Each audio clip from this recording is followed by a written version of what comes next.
Tiniyak ng National Economic and Development Authority na nananatili ang pangako ng administrasyon ni Pangulong Ferdinand R. Marcos Jr. na makamit ang food security.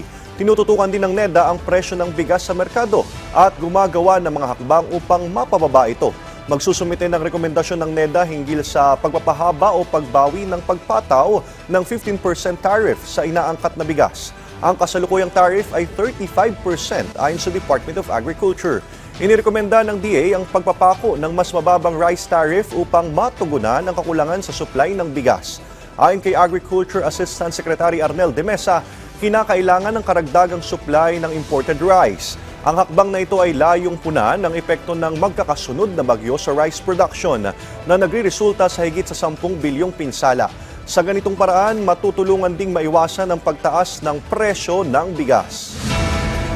Kagaya ngayon, patuloy yung, di ba, may bagyo pa rin, ina-expect natin na bababa yung di ba, production natin. So, we still need yung additional imports na tuloy-tuloy para hindi bumaba yung ating volume of stocks. So, kunwari, assuming na tataas yung tariff at 35%, from 15% at madadagdagan yung import, sigurado magkakaroon ng cost spike yan ng presyo, which we do not want at this time. Lalo na ang next harvest uli natin after this harvest, nasa March, April pa. Our trust is to